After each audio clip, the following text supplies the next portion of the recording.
இதோ இப்பொழுது நாம் உயிரோடு இருக்கிறோம், மகிழ்ச்சியாக இருங்கள். வாழ்க்கையின் ஒவ்வொரு வினாடியையும் மிக கூர்மையாக கவனிங்க. கவலையை விட்டொழியுங்கள். கவலைப்படுவதனால் எதுவும் மாறப்போவதில்லை.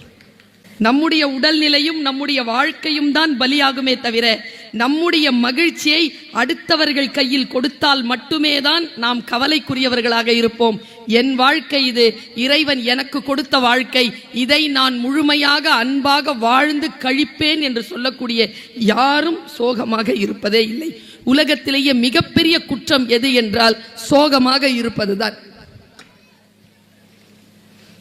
மகிழ்ச்சியாக இருப்பதற்கு என்ன வழி? நான் பெற்றோர்களுக்கு சொல்லுகிறேன், மிக நுட்பமான கருத்தை சொல்லுகிறேன். இந்த திருவள்ளுவர் அறிஞர் மா ராசேந்திரன், இன்றைக்கு அவர் தமிழ் வளர்ச்சி கழகத்தின் தலைவராக இருக்கிறார். அவர் உட்கார்ந்து ஒரு விஷயம் என்கிட்ட சொல்லிட்டே வரார். அவர் மாணவி, நான் உன்னை என் மாணவியாக பெற்றதில் நான் மகிழ்ச்சி அடைகிறேன், பெருமை அடைகிறேன் ஒரு வார்த்தை சொன்னாங்க. நான் சார், உங்க பக்கத்தில் உட்காந்துட்டு வர்றதுக்கான ஒரு பாக்கியம் எனக்கு கிடைச்சிருக்கே சார், அதுதான் sir topmost gift of my life sir அப்படின்னு நான் சொல்லி பயணம் பண்ணிட்டு இருக்கேன். ஒரு 1.5 மணி நேரம் பயணத்தில் அவர் சொன்ன ஒரு வார்த்தை, நான் ஒரு விஷயம் சொல்லவா, நாம ஒரு இடத்துக்கு போவோம், ஏதோ ஒன்று தேடி போவோம். ஆனா இறை அருள் இருந்தா தேடி போறதை விட சிறப்பானது நமக்கு கிடைச்சிரும். கவனம். இந்த உலகம் நம் கவனத்தை பார்க்கிறது. இந்த பிரபஞ்சம் நம்முடைய மனங்களை பார்க்கிறது. நான் இறைவன் கிட்டையும் எதையுமே நான் கேட்கறது இல்லையே, அவனிடத்தில் மன்றாடி நான் எதையுமே பிரேயர் பண்றதில்ல. பயமா இருக்கு எனக்கு. ஏன் தெரியுமா? 2 வார்த்தை தான், நீ கொடுத்ததற்கே நன்றி சொல்ல முடியவில்லை, இன்னும் அடுத்தடுத்து கேட்பதற்கு அஞ்சுதே என் நெஞ்சம். நம்பர் 1. நம்பர் 2, எனது தேவை என்ன என்று படைத்த உனக்கு தெரியும். என் அவசரத்தில் புலம்பி உன் அருளில் என்ன குறையும்? நான் வழிபாடுதான் செய்வேனே தவிர இறை வேட்கை நிகழ்த்துவதே இல்லை. நான் போய் கொஞ்ச நேரம் இறைவனுக்கு முன்னால நிக்கிறேன், அவ்வளவுதான். நன்றி சொல்லுகிறேன். கஷ்டங்கள் இல்லையா? இருக்கு. பிரச்சனைகள் இல்லையா? இருக்கு. ஏதோ ஒரு ஆற்றல் நம்மை செலுத்துகிறது. அந்த ஆற்றலின் மீது நீங்கள் நம்பிக்கை வைத்து மகிழ்ச்சியாக இருங்கள். தெரியல எனக்கு, நான் கூட்டத்துக்கு பேசுறவ இல்லை, உங்க எல்லாருக்கும் தெரியும்.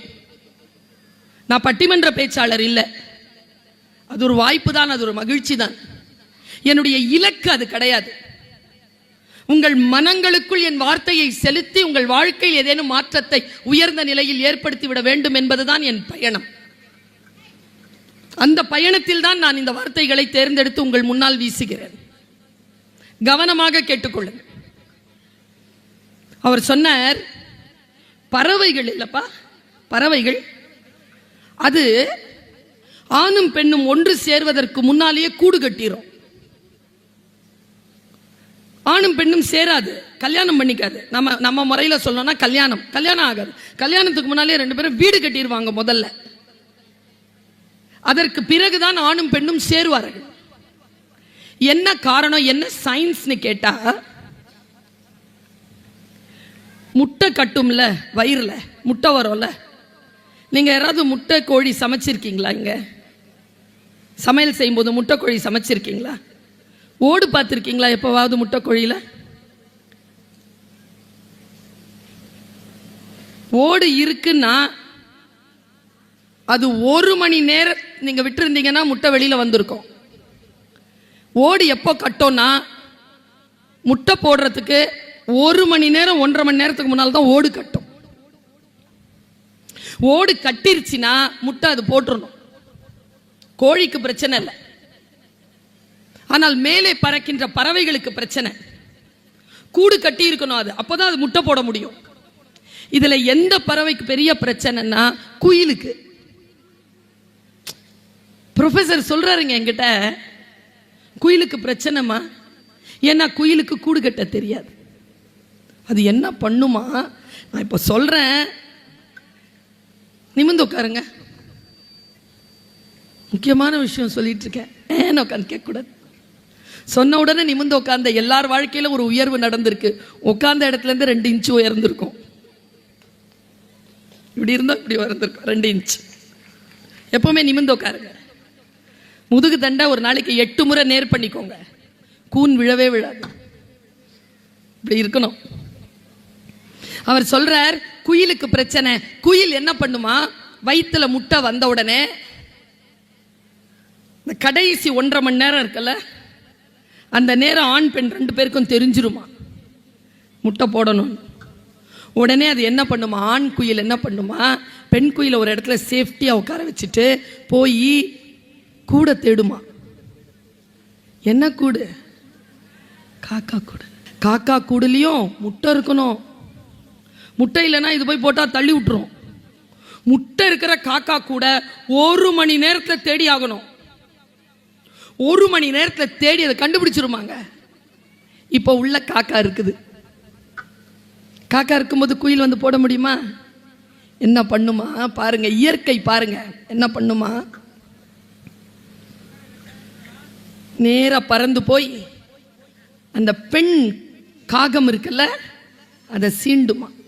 ஆண் குயில் அது திரும்பி பார்க்கும்ல, சீண்டி சீண்டி கோபப்படுத்தி பறக்க வைக்குமா கூட்டில இருந்து.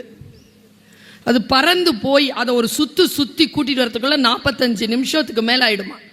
அதுக்குள்ள இந்த பெண் குயிலுக்கு இன்ஸ்ட்ரக்ஷன் போயிடும், சைன், போ காலியா இருக்கு, போய் முட்டை போட்டு வந்துடும். அந்த பெண் குயில் போய் முட்டை போட்டு வந்துடும். இப்போ விஷயம் முடிஞ்சுதுன்னு நாம நினைக்கிறோம். அம்மா அப்பாவுக்கு விஷயம் முடிஞ்சிருச்சு. இப்போ யாருக்கு பிரச்சனை தொடங்குதுன்னா, காக்கா கூட்டில் முட்டையா வந்து உட்காந்து இருக்கிறாருல ஒருத்தர், அவருக்கு பிரச்சனை தொடங்குது. எப்படி? காகம் அடை காத்து குஞ்சு பொரிக்கும். குஞ்சு பொரிச்சு அந்த அந்த குஞ்சு வெளியில வந்த உடனே எல்லாரையும் காப்பாத்துறது மாதிரியே காக்கா எல்லாரையும் காப்பாத்துமா. ஒரு கொஞ்சம் ஒரு 1.5 நாள் 2 நாள் ஆன உடனே அது சிறக விரிச்சு கீச் கீச்சுன்னு கத்தும்ல, வாய் திறந்த பசிக்கு. அப்படி கத்தும் போது எல்லார் வாயிலையும் சோறு போடுற காக்கா இது வாயை மட்டும் பார்க்குமா. என்ன சவுண்டு சரியில்லை, டிஃப்ரெண்ட் சவுண்ட்.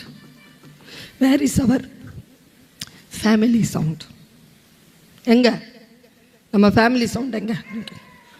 அதுக்கு தெரியாது இல்லப்பா. அந்த குஞ்சுக்கு தெரியுமா இது தன் தாய் இல்லைன்னு? தெரியாது. மறுபடியும் வாய் திறந்து அதே மாதிரி கத்தும் போது காக்கா என்ன பண்ணுமா, சாப்பாடை வாயில போடாம அது வாயில கொத்துமாங்க. குஞ்சு வாயில கொத்துமா.